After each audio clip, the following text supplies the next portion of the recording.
හයි කොහොමද ඔයගොල්ලන්ට අද මම බටර් කේක් කිලෝ 4ක් හදන්න යන්නේ. ඉතින් මම මේ වීඩියෝ එක දාන්න හිතුවා. මේ තියෙන බිත්තර සුදු මද කිලෝ එකක ප්‍රමාණයක් සුදු මද කහ මද දෙක වෙන් කරගෙන අරන් තියෙනවා. දැන් මේකේ සුදු මදත් මික්ස් වෙලා තියෙනවා. මොකද සමහර බිත්තර අපි කඩනකොට කහ මද මික්ස් වුණාම මේ බිත්තරේ පිටින්ම අපිට කහ මද කොටසට දාගන්න පුළුවන්. ඒ බිත්තරේ අයින් කරන්න අවශ්‍ය වෙන්නේ නැහැ. අනිත් එක බිත්තර ෆ්‍රිජ් එකේ තියලා එළියට අරන් වෙන් කරන්න. එතකොට කැඩෙන ප්‍රමාණය ගොඩක් අඩුයි. හැබැයි දැන් අපි පාවිච්චියට ගද්දී ඒක රූම් ටෙම්පරේචර් එකට එනවා. ඒක කරලා අනිත් බඩු ටික ලෑස්ති කරාම. මේ තියෙන්නේ මෙඩෝලි කිලෝ එකක්. අද මම මේක එළියෙන් තියලා තියෙනවා. මොකද කිලෝ 4ක් අපි බීට් කරනවා කියන්නේ හෑන්ඩ් බීටර් එකෙන් පොඩ්ඩක් අමාරුයි. එතකොට ඒක අපි ෆ්‍රිජ් එකේ ඉඳන් එළියට ගත්තොත් පොඩ්ඩක් බීට් කරගන්න අමාරු වෙනවා. මේ තියෙන පිටි කිලෝ 1 සහ බේකින් පවුඩර් තේ හැඳි 8ක්. මම හොඳට මේක 5 වතාවක් හලලා තියෙන. මම දැන් මේක වහලා අරන් තියාගන්නවා. ඊට පස්සේ අවසාන වතාවට ඒක ආයෙ හලලා තමයි බැටර් එකටම හලා ගන්නවා. එතකොට අද මම 6 වතාවක් හලා ගන්නවා. මේ තියෙන්නේ මගේ බටර් මිල්ක් එක.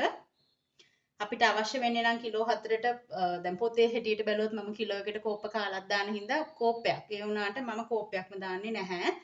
මම බැටර් එක අනුව අවශ්‍ය දියර ප්‍රමාණය තමයි එකතු කරගන්නේ. එතකොට මේ තියෙන්නේ වැනිලා. තව එකක් මම කියන්න කැමතියි. සාමාන්‍ය ටික ලොකු ප්‍රමාණයෙන් කරනවා නම් cake orders vanilla baking powder වගේ දේවල් මෙහෙම ලොකු ඒවා අරන් තියාගත්තාම ඒක ලාභයි. අර පොඩි ග්‍රෑම් 100ක ගන්නවට වඩා. මම බටර් මිල්ක් හදන්න නම් අපිට විනාකිරි අනිවාර්යෙන් ඕනේනේ. මේ බිත්තර වලටත් විනාකිරි එකතු කරගෙන තමයි තියෙන්නේ. මම ඒ කියන්නේ දැන් මෙතන බිත්තර සුදු මද තියෙනවා බිත්තර 20කින්නේ. ඔව්. එතකොට 20කින් දෙකක් විතර අතන්ට ගියා. එතකොට සුදු මද 18කටනේ. ඔයගොල්ලන්ට ප්‍රමාණි කියන්න ඕනේ හින්දා විනාකිරි මේස හැන්දක් දාගත්තාම ඇති මේකට. බීට හුක්ස් ඔක්කොම හොඳට වේලිලා තියෙන්න ඕනේ. තව අපිට අවශ්‍ය වෙනවා සීනි කිලෝ එකක්. සීනි කිලෝ එකෙන් මම භාගයකට වැඩි ප්‍රමාණයක් බිත්තර සුදු මදයකට දාගන්නවා. ඉතිරි ටික තියාගන්නවා බටර් එකත් එක්ක බීට් කරගන්න. ගොඩාක් ඉතුරු කරගන්න එපා. මොකද අද බටර් එක රූම් ටෙම්පරේචර් එකටත් එන නිසා නැත්තම් සීනි වැඩි වෙලා බීට් කරගන්න බැරි වෙනවා. දැන් මේ තියෙන සීනි කිලෝ එක මම ඒකෙන් මේ පුළුවන් තරම් මේ වගේ කැට හීනි ඒවා ගන්න. සීනි කුඩු කරලා ගන්න හැම එපා. කැට මහතට තිබුණත් කුඩු කරලා ගන්න එපා. අපි බීට් කරලා ඉවර වෙද්දි කොහොමත් සීනි ටික දිය වෙනවා. මේ වගේ චූටි ප්‍රමාණයක් තමයි මම තියාගන්නේ. බටර් එකත් එක්ක මික්ස් කරගන්න. ඔක්කොටම කලින් මම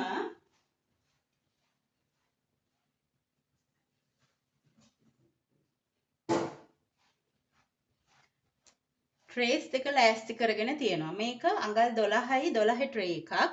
මේක අඟල් 12යි 9 ට්‍රේ එකක්. රෙක්ටැන්ගල් එකක්. මේ කිලෝ 4ම මම මේකට දාන්න තමයි ප්ලෑන් කරන්නේ. සමහරකට 4ම දාන්න බැරි වෙයි. මේකේ දාන්න පුළුවන් කිලෝ 2යි ග්‍රෑම් 250යි. මේකේ දාන්න පුළුවන් කිලෝ 1යි ග්‍රෑම් 650යි. මම ඒක හදාගන්න ක්‍රමය ඔයගොල්ලන්ට ඒ කියන්නේ මේ ට්‍රේ එකට මෙච්චරක් දාන්න කොහොමද කියන එක මම ඔයගොල්ලන්ට පැහැදිලි කරන්නම්. දැන් අපි සාමාන්‍යයෙන් ඔයගොල්ලෝ දැන් මේකේ 12යි 12න් වැඩි කරලා එන ගාන 64න් බෙදන්න. එතකොට එන ගාන තමයි ඔයගොල්ලෝ kg හැටියට අරන් දාන්න ඕනේ. ඊට දැන් හිතන්න 2.5 මේකට දැන් කිලෝ 2 දැම්මොත් මේක ට්‍රේ එකේ තරමටම කේක් එක උසෙන්නේ නැහැ. මේක කඩෙන් දුන්නේ මට 1.5 කියලා. නමුත් මේකට 1.5 දැම්මොත් ග්‍රෑම් 100ක් අඩු වෙන නිසා ඒත් අර කිලෝ 1.5 උසෙන්නේ නැහැ. පොඩි ප්‍රමාණයක් හරි පොඩ්ඩක් කොට වෙනවා. හැබැයි අපි ගානටම ගාන දාගන්න අවශ්‍ය වෙන්නේ නැහැ. දැන් ග්‍රෑම්ස් පොඩි ප්‍රමාණයක් එහෙට මෙහෙට උනාට කමක් නැහැ.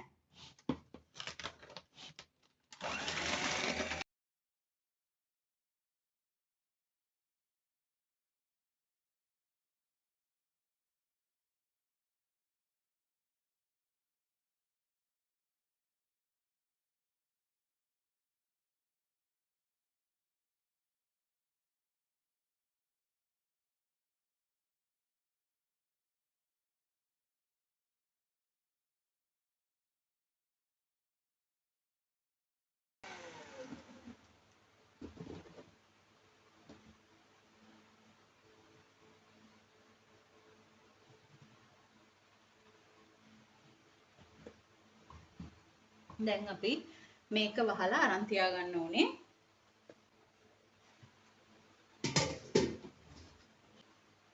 මේ මම පිටි හලපු බෝල් එක ඒක තමයි මට තියෙන ලොකුම භාජනේ. ඒක තමයි මම ගන්න. ඉතින් කේක් එකේ ප්‍රධාන බැටර් එක හදාගන්න.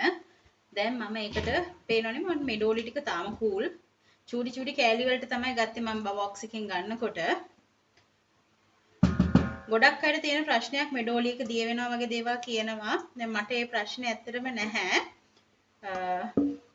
දිය වෙනවා කියන්නේ මේ අමුතු විදිහට අයිසින් එක හදන්න බෑ එක එක ඒවා කියනවා කලර්ස් වෙනස් වෙනවා. ඉතින් මම ඒගොල්ලන්ගෙන් ප්‍රශ්න කරාම ඔයගොල්ලෝ මෙඩෝලි 5 kg බොක්ස් එකද ගන්නේ ලූස්ද ගන්නේ කියලා ලූස් කියලා කියනවා. ඉතින් ලූස් අරන් හදන කාලේ මටත් නොයෙකුත් ප්‍රශ්න තිබ්බා. මම සැකේට තමයි බොක්ස් එක ගන්න පටන් ගත්තේ. ඉතින් බොක්ස් එක අරන් සෑහෙන කාලෙ ඉතින් අපිට ෆ්‍රිජ් එකේ එක්ස්පයරි ඩේට් එකක් තියෙනවනේ. තියාගන්න පුළුවන්. මොකද අපි ලූස් ගත්තම අපි දන්නේ නැහැ මෙඩෝලිමද අපිට දෙන්නේ කියලා. ඒක නිසා අර බොක්ස් එකෙන් ගත්තනම් හරි.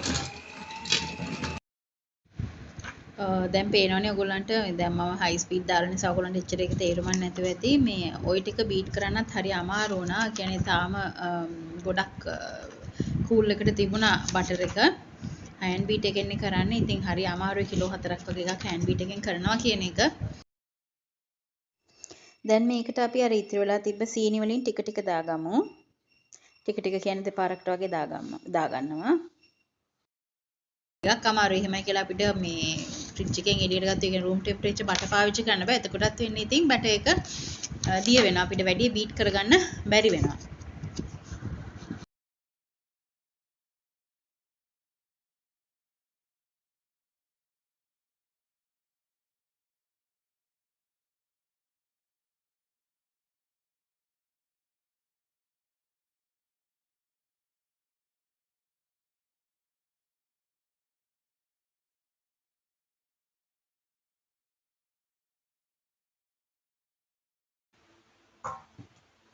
දැන් මම මේකට බිත්තර ටික කොටස් 3කට වගේ ඇඩ් කරගන්නවා.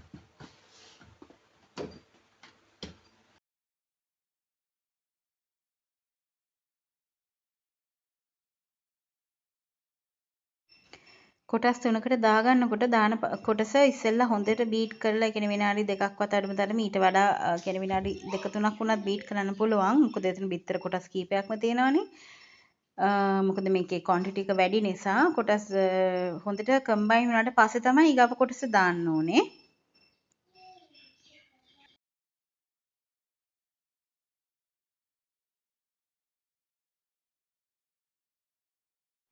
වටේ තියෙන ඒවා හොඳට හැමතිස්සෙම හූර ගන්න ස්පැචුවල් එකකින් නැත්තම් ඒවා බීට් වෙන්නේ නැහැ.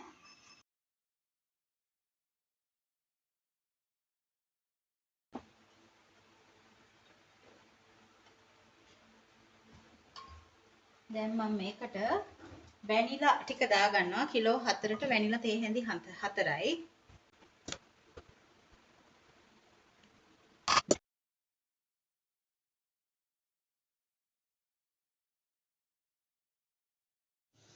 දැන් අපි බටර් මිල්ක් ටික එකතු කරගෙන බීට් කරගමු.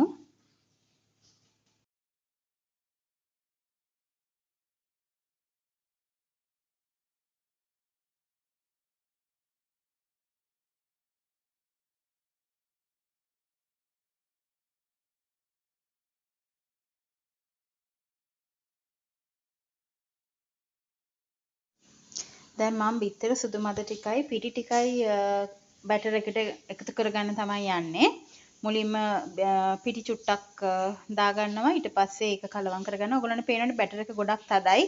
ඕනනම් අපිට තව බටර් මිල්ක් චුට්ටක් ඒ කියන්නේ අපිට කෝප්පයක්ම දාගන්න තිබ්බා මේකට. කිසි ප්‍රශ්නයක් නැහැ.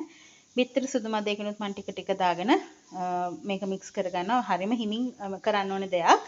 දැන් ඔයගොල්ලෝ මගේ බිත්තර සුදු මද දිහා හරියට බැලුවා නම් තේරෙනවා ඒක ස්ටිෆ් පීක්ස් නෙවෙයි සොෆ්ට් පීක්ස්. මම එහෙම කරන්න හේතුව මම ඒක මුලදී කිව්වේ නෑ අවසානයේ කියන්න තියාගත්තා. දැන් ස්ටිෆ් පීක්ස් කියන්නේ බිත්තර සුදු මදයක් අපිට අවසානයේටම විප් කරන්න පුළුවන් ප්‍රමාණය. එතනින් එහාට අපි විප් කරොත් ඒක ඕවර් විප් වෙනවා. එතකොට අපේ බැටර් එක බහිනවා. හරිද? කේක් එක බහිනවා.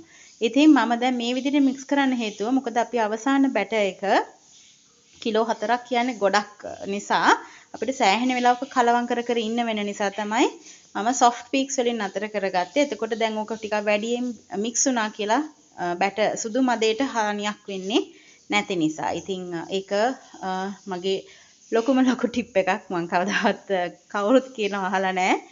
ඉතින් ඒක ගොඩක් වටිනා අදහසක් ඔයගොල්ලන්ට කියන කේක්ස් ගොඩාක් ක්වොන්ටිටි එකක් ආවොත් හදා ගන්න. එතකොට තව කියන්න ඕනේ දැන් මම මේ කේක් එක බැටර් එක හදලා ඉවර වුණේ 11ට. 11ට හදලා ඉවර වෙලා මම එකක් කිලෝ 2යි 250 කේක් එක බේක් කරලා ගත්තා විනාඩි 50කින්. ඊට පස්සේ මට ඊගාව කේක් එක ඒ වෙලේ දාන්න බැරි වුණා. මොකද මට මගේ බබාලව ගේන්න ඉස්කෝලේට යන්න ඕන නිසා මම බැටර් එක වහලා තියාගත්තා. ඉතින් මම ගිහිල්ලා ඇවිල්ලා ආයේ 11ටම එකට තමයි ඊගාව කේක් එක බේක් කරලා ගත්තේ. ඒ බේක් කරලා ගත්තු එකේ පොඩි වීඩියෝ එකක්, ඒ කියන්නේ කේක් එක කොහොමද තියෙන්නේ කියලා ඔයගලන්ට බලා ගන්න පුළුවන් අවසානයේදී. ඉතින් ඒක බැස්සේවත් කේක් එකට මුකුත් හානියක් වුණේවත් මුකුත් නැහැ. මම ඒක හොඳට කලවම් කරලා ගත්තේ අතින්මයි. මේ ඉතින් ඒක නිසා තමයි අර මම කිව්වේ අර විදියට සුදු මද ටික බීට් කරලා ගත්තාම ඒ ප්‍රයෝජනෙත් තියෙනවා. දැන් ඉතුරු වෙච්ච බැටර් එක මේ විදිහට හොඳට වහලා තියන්න, හුලං වදින්න නැති වෙන්න. එතකොට කිසිම ප්‍රශ්නයක් වෙන්නේ නැහැ. මේ තියෙන මම බේක් කරගත්තු පළවෙනි කේක් එක. මේ තියෙන වහලා තිබ්බ බැටර් එක. දැන් මම මේ පැය කීයකද දෙකකට පස්සේනේ ඉතින් වහලා තිබ්බ බැටර් එක. දැන් 1යි වෙලාව. මම මේක හොඳට ඕම ස්පැචුලා එකෙන් කලවම් කරලා මේ ට්‍රේ එකට දාගත්තා. මේ තියෙන බේක් කරගත්තු කේක් එක මම කප් කේක්ස් තුනකුත් වෙනම බේක් කරගත්තා. මම